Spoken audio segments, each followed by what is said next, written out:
cari ngomong. Setelah.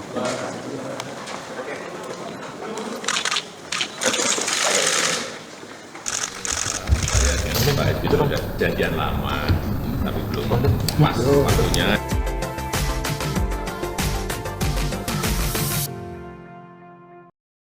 Hai guys, Assalamualaikum warahmatullahi wabarakatuh. Salam sejahtera untuk kita semua.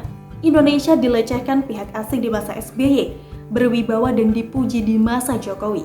Artikel oleh Nafis.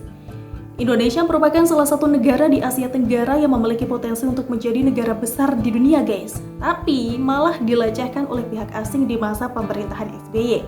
Pada tahun 2010, PBNU ini pernah menyatakan kecewa terhadap Presiden Susilo Bambang Yudhoyono atau SBY yang terkesan lemah dalam menghadapi Malaysia yang melakukan pelecehan terhadap kedaulatan negara Indonesia.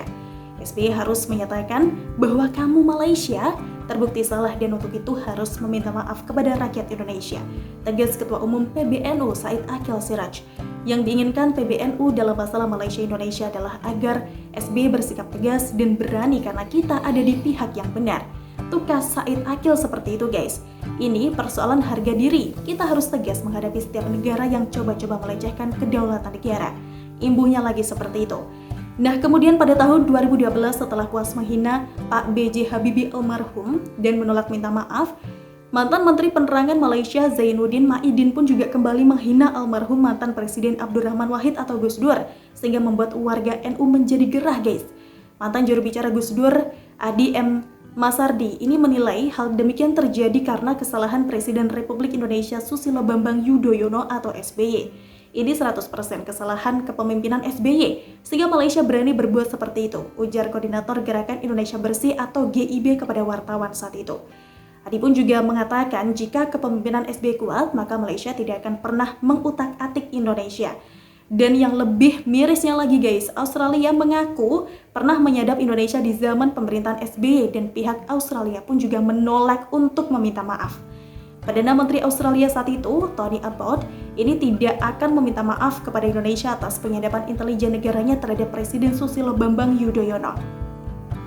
Kita sebagai rakyat Indonesia merasa malu ya guys, seperti tidak punya harga diri setelah terang-terangan dilecehkan oleh pihak asing di masa pemerintahan SBY saat itu. Tapi semua itu berubah setelah Jokowi menjabat sebagai presiden di Indonesia. Negara besar seperti Cina atau Tiongkok juga segan terhadap pemerintahan Presiden Jokowi terkait di perairan Natuna. Pada tahun 2016, Presiden Jokowi mendapatkan apresiasi dari rakyat Indonesia karena berani melawan pemerintahan Cina, di mana kapal Coast Guard Cina sudah berulang kali mengganggu TNI Angkatan Laut kita. Bahkan kapal Cina akhirnya keluar dari perairan Pulau Natuna karena Presiden Jokowi berkunjung ke pulau tersebut. Saya kira kunjungan Presiden ke Natuna ini merupakan pesan dari pemerintah kita ke Beijing. Saya kira itu dibaca dengan cermat oleh Beijing bahwa kapal-kapal nelayan yang di-backup oleh kapal Coast Guard mereka, dalam hal ini kapal pemerintah, sudah meninggalkan wilayah ZEE, ungkap Kapus Pen TNI Maijen TNI Sisriyadi. Kita pun juga masih ingat ya guys, bagaimana pilot dan juga perusahaan Malaysia meminta maaf terkait insiden pendaratan helikopter asal Malaysia di wilayah Indonesia, tepatnya di Kecamatan Sebatik, Pulau Sebatik, Kalimantan Utara pada saat itu. Mereka sudah meminta maaf melalui perusahaan pemilik heli, kata Kepala Pusat Penerangan TNI, Mayor Jenderal TNI Fuad Basya saat dikonfirmasi.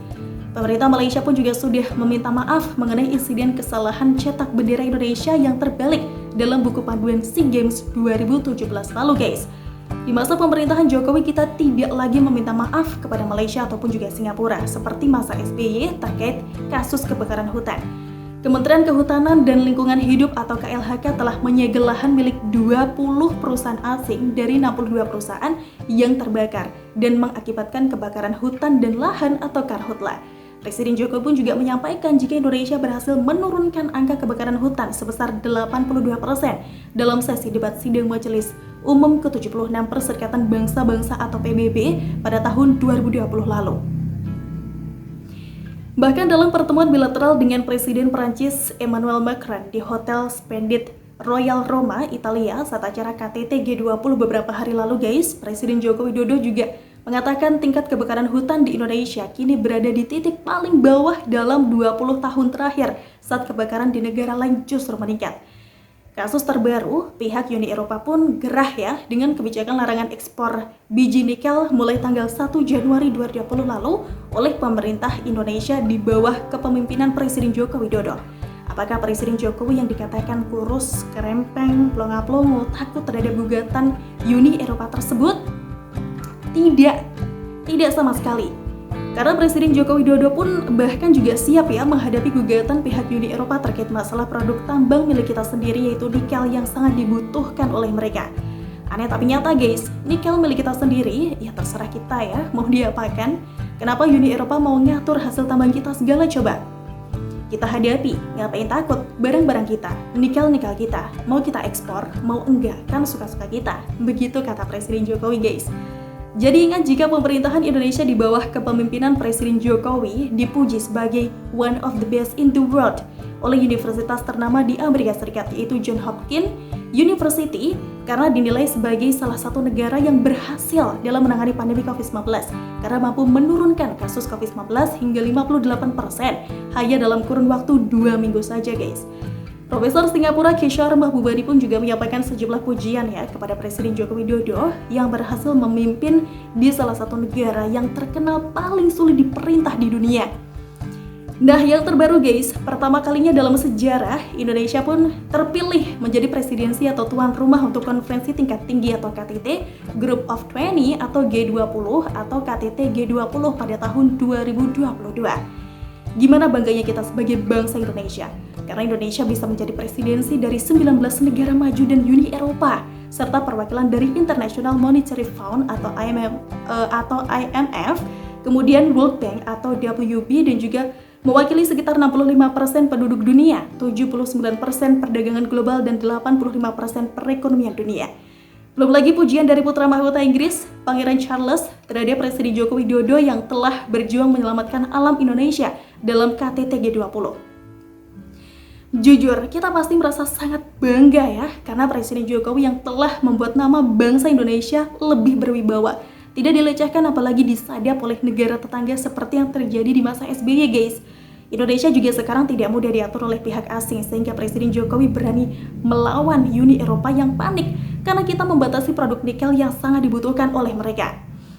Ada sedihnya juga guys, karena Presiden Jokowi yang sudah bekerja keras demi rakyat banyak dipuji oleh negara lain tetapi malah dihina dan direndahkan di dalam negeri oleh oposisi yang mengatasnamakan rakyat. Wassalam dari Nafis. Gimana nih guys menurut kalian? Langsung tulis pendapat kalian di kolom komentar. Terima kasih sudah nonton Suara Rana. Kita ketemu lagi besok. Rana pamit. Wassalamualaikum warahmatullahi wabarakatuh.